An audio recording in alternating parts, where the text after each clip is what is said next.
السلام عليكم ورحمة الله وبركاته. ازيكم احلى اخوات في الدنيا، يا رب تكونوا في احسن حال. ده ان شاء الله الصابون البلدي اللي هنعمله مع بعض بطريقة سهلة جدا بمكونات موجودة في مطبخك. عملنا احلى صابون بلدي من زيت مستعمل كنا هنرميه، عملنا احلى صابون وعملناه بمكون جديد خالص. عملنا حطينا عليه دنكار. الدنكار ده حلو، الدنكار ده حلو جدا في التنظيف. ان شاء الله تجربوا الوصفة وتعجبكم. انا هوريكم دلوقتي الرغوة بتاعته عاملة ازاي. اهو يا حبايبي، انا هاخد صابونه كده ارغي بيها قدامكم. دي ميه عاديه خالص من الحنفيه اهي. اوريكم بس الرغوه بتاعته عامله ازاي. بصوا رغوته جميله جدا جدا. بصوا يا حبايبي الرغوه بتاعته عامله ازاي بجد اهي. بصوا عامله ازاي اهي، زي ما انتم شايفين كده رغوته بجد جميله جدا جدا. يا ريت تجربوا الوصفه دي، جميله حلوه جدا. بصوا بصوا كل ما ادعك بصوا عامل ازاي، زي ما انتم شايفين كده اهي الرغوه عامله ازاي. ايه رايكم بقى يا حبايبي؟ دي الرغوه بتاعته عامله ازاي، زي ما انتم شايفين كده رغوته جميله جميله جدا اهو. حلوه قوي، يا ريت تجربوه بجد. الوصفه دي حلوه قوي. ايه رايكم بقى اهو؟ يلا بينا على الوصفه عشان نشوف احنا ازاي عملناها مع بعض. قبل ما نبدا الوصفه هنسمي الله ونصلي على الرسول صلى الله عليه وسلم. اول حاجه في الوصفه بتاعتنا معايا كده نص كوبايه من عصير الليمون. تاني حاجه هجيب دولك 3 معالق سكر، معلقه دنكار، معلقه ملح طعام. تمام يا حبايبي، اهو هنحطهم كده في العصير. هدوبهم كويس، يعني لازم تدوبيه، لانك لو ما دوبتوش كويس هتلاقي السكر ده يعني ايه، بعد ما الصابون ينشف هتلاقي قطع السكر جواه. تمام كده دوبته كويس اهو زي ما انتم شايفين.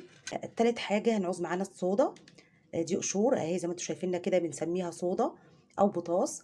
في بعض الدول بنسميها حجر تسليك المجاري او كترونه او دي بوشار. تمام يا حبايبي، لو يعني في اسامي تانية ممكن تقولوا لي هنحطها كده.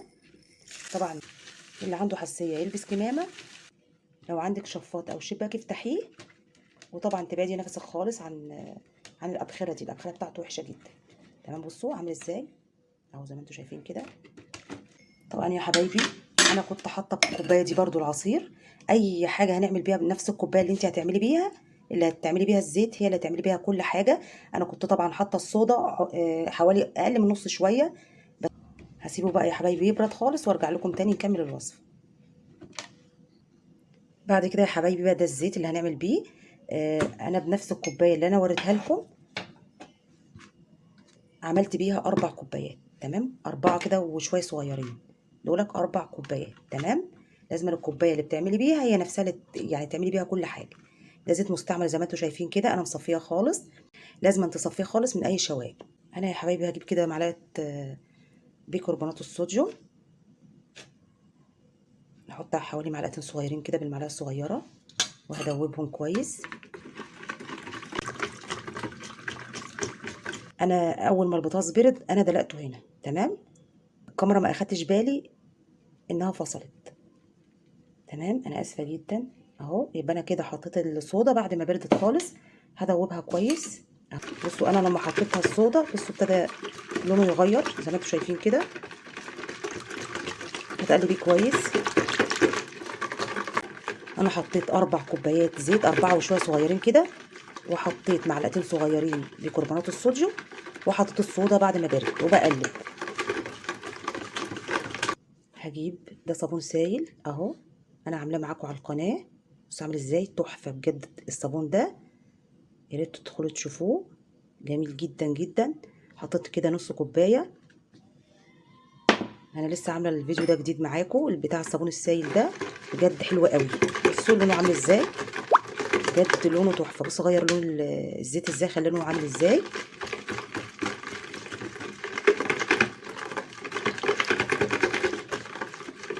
الوصفه بتاعتنا سهله جدا، نعمل احسن صابون بلدي جميل جدا بمكونات جميله.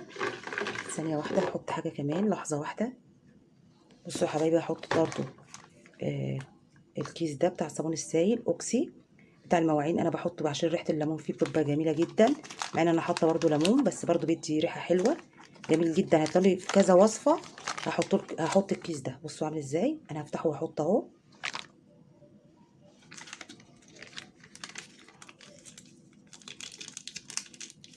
بصوا عامل ازاي، تحفه بجد، وريحته بجد تجنن. يا ريت تجيبوه تجربوه في الوصفات، ريحته حلوه قوي. هندوب كويس بعد ما حطينا كيس الاوكسي اهو. الوصفه دي سهله جدا جدا بجد، الصابون البلدي. انا عملت معاكم كذا وصفه. هندوب كويس.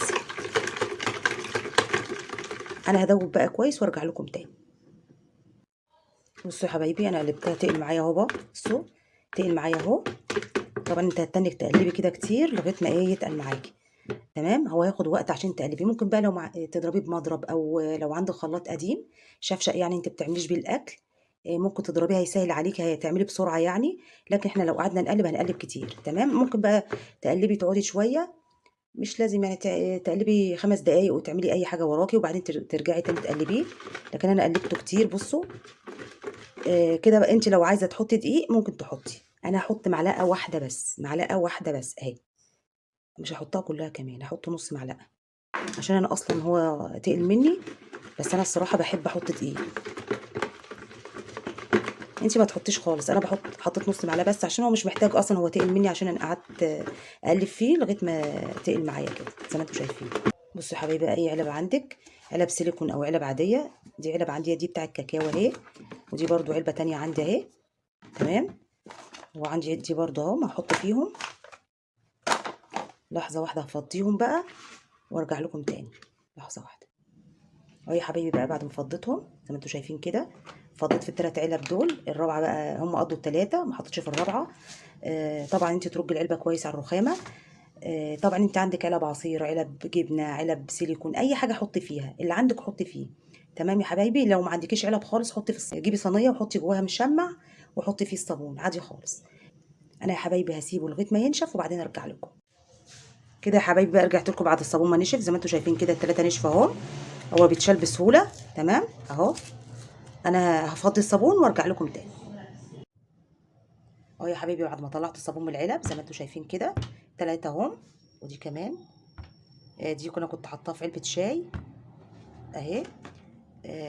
بس انا فتحتها من هنا بالمقص وطلعتها بكل سهوله. ودولك العلب الورق تقطعوا برده هما كمان بكل سهوله. جربوا بس واعملوا في العلب اللي زي دي او علب العصير اهو. انا هقطعهم وارجع لكم تاني اهو يا حبايبي. بقى بعد ما قطعته، طبعا انت تقطعي القطع اللي انت عاوزاها اهو. من 4 كوبايات زيت مستعملين. عملنا كميه حلوه يعني اهو. عملنا كميه حلوه اهي زي ما انتم شايفين. ايه رايكم؟ طبعا انتوا شايفين الحاجات البيضه دي. هو نشف وجميل جدا ونشف تاني يوم على طول.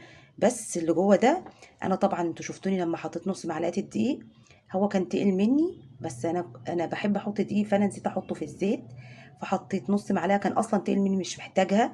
فانا لما حطيتها ما تقلبش كويس. تمام. انت لو انت حابه تحطي دقيق يعني واحنا بنقلب الحاجات في الزيت قلبي، حطي فيه الدقيق. تمام يا حبايبي.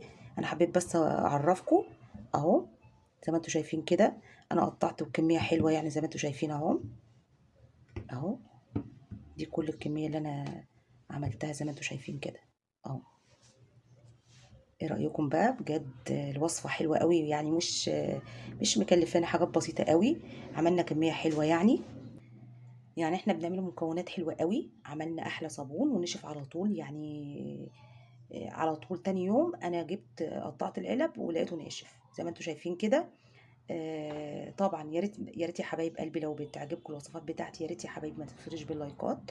ايه رايكم بقى؟ بجد حلوه قوي قوي. الوصفه مش مكلفانا غير حاجات بسيطه قوي. عملنا احلى صابون بلدي يعني جميل جدا. وهتشوفوا الرغوه في اول الفيديو. بجد الوصفه دي حلوه قوي قوي، يا ريت تجربوها. يا ريت لو عجبتكم الوصفه تكتبوا لنا في التعليقات. ولو عايزين اي وصفه تانية تكتبوا لنا في التعليقات. يا ريت ما تنسوناش باللايكات، ويا ريت تعملوا اشتراك في القناه وتفعلوا زر الجرس عشان يوصل لكم كل جديد. والسلام عليكم ورحمه الله وبركاته.